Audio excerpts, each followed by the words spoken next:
सीवान में private school and children's welfare association ने corona को लेकर राज्य सरकार के शैक्षणिक संस्थानों को बंद किए जाने के फैसले पर आपत्ति जताई है।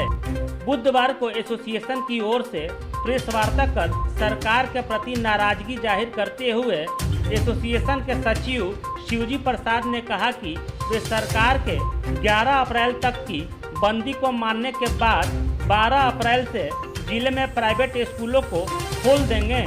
उन्होंने स्पष्ट तौर पर कहा कि यदि सरकार द्वारा शैक्षणिक संस्थानों को आगे भी बंद करने का आदेश दिया जाता है तो वे सरकार के इस फैसले को नहीं मानेंगे।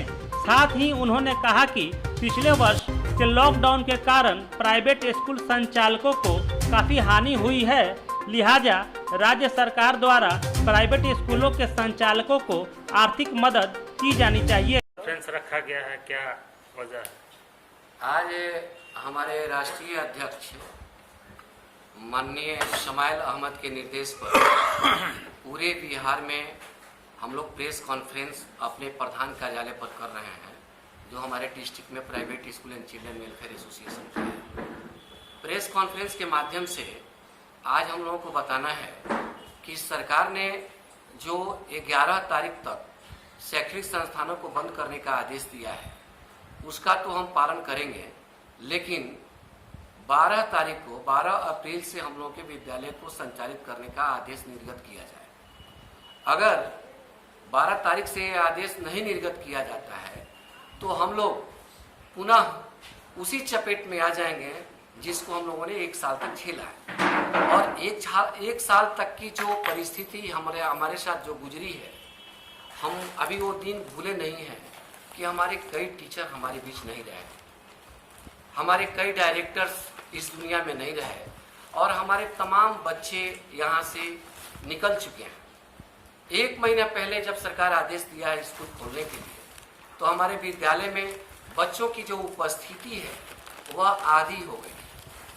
आर्थिक तंगी इतनी बढ़ गई है कि बच्चे फी देना नहीं चाहते। हम लोगों ने डिसीजन लिया है कि सीवान जिला में private school and children welfare association से संचालित जितने भी विद्यालय हैं उन विद्यालयों में कोरोना काल के तमाम फी को, स्कूल जो फी लगता है 1 साल का फी हमने माफ करवा दिया है। हमको फी नहीं चाहिए, लेकिन जब से विद्यालय अब खुल रहा है तब से हम पैसा लेंगे, यानी कि मार्च से लेंगे। अब विद्यालय हम चला ही रहे थे, अप्रैल में हमारा सेशन 5 तारीख से शुरू होने वाला था, तब तक लगा कि पुनः हम लॉकडाउन के चपेट में आ गए। मैं ये आप लोगों के माध्यम से सरकार से मांग करना चाहता हूँ कि यदि अगर संभावनाएं बढ़ती हैं कि नहीं हम फिर कोरोना काल में ही जा रहे हैं तो सरकार को कहीं ना कहीं हमारे निजी विद्यालयों के कर्मियों के लिए ये सोचना होगा कि यह दिन अब हम लोग न देखें जो पहले देख चुके हैं। कुछ न कुछ आर्थिक पैकेज जो कुछ भी बन पड़ता है, एक शिक्षित होने के नाते और शैक्षणिक संस्थान चलाने के नाते अगर समाज में हमारा कुछ दायित्व तो बनता है इस शैक्षणिक समाज के नाते, तो सरकार को कुछ न कुछ हमें मदद करने की आवश्यकता है। वरना अगर मदद नहीं मिलता है, जैसा कि नहीं मिला है, शिक्षा के अधिकार के तहत हम लोगों ने 25% बच्चों को 2014 से पढ़ाना शुरू किया। सरकार आज 4-5 बरस हो गए, हमारे वो शिक्षा का अधिकार का पैसा भी नहीं मिलता है। इस साल हम लोगों ने प्रयास किया कि वो पैसा मिल जाए, लेकिन बिहार में कहीं भी लॉक नहीं खुला, सारा बजट निकल गया। लेकिन जब शिक्षा के अधिकार का बजट आया तो 11:30 बजे रात को फोन आता है कि आपका कोषागार से पैसा नहीं निकला।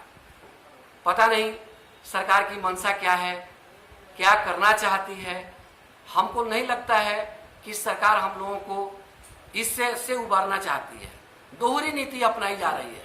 आप देखे होंगे कि सरकारी स्कूल में पढ़ने वाले बच्चे के लिए कहा जाता है कि आप पढ़ने आएंगे तो आपको 2 मास्क फ्री में देंगे, लेकिन अगर आप प्राइवेट स्कूल में पढ़ते हैं तो आपको कोई मास्क नहीं मिलेगा फ्री में, क्योंकि आप बिहार की धरती पर पढ़ते जरूर हैं लेकिन आप प्राइवेट स्कूल के बच्चे हैं। तो हमको समझ में नहीं आ रहा था कि प्राइवेट में और सरकारी में इतना दोहरा मापदंड अपनाने की क्या जरूरत है। इसलिए हम मांग करना चाहेंगे कि सहजतापूर्वक और सहृदय हमारी मांग अगर उचित है तो उस पर विचार किया जाए।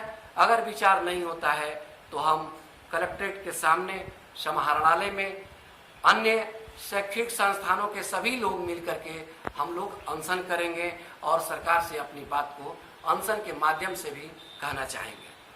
12 तारीख के बाद अगर भी स्कूल बंद रहने का ही आदेश जारी हो जाता है तब आप लोग की क्या रणनीति होगी? देखिए, 12 तारीख के बाद अगर बंद होती है तो हमारा राष्ट्रीय नेतृत्व हमको बताएगा कि हमको क्या करना है। लेकिन अभी सूचना मिल गई है कि अगर 12 तारीख को स्कूल आपका नहीं खुलता है तो हम लोगों का अनशन जारी होगा और रोड जाम होगा और हम लोग सरकार को बताना चाहेंगे कि हमारी जो आवश्यकता है, हमारी जो ज़रूरत है उसको भी आप देखिए। अगर आप नहीं देखिएगा तो हम सरकार को नहीं चलने देंगे। पटना में जैसे कोचिंग एसोसिएशन ने ये कह दिया है कि हम लोग 12 तारीख से आप कोचिंग खोलेंगे, भले जो कुछ भी हो, ऐसा कुछ आप लोग का निर्णय? नहीं, हम लोगों का अभी निर्णय है कि 11 तारीख तक तो बंद रखेंगे, लेकिन 12 तारीख को हर हाल में हमारा विद्यालय खुलेगा और विद्यालय को हम लोग खोलेंगे और कोविड के नियमों का पालन अक्षरशः करेंगे, लेकिन विद्यालय बंद नहीं करेंगे। अब हमको खोलना है विद्यालय। परिचय दे दीजिए। Secretary Shivji Prasad, private school and children welfare association, Siwan.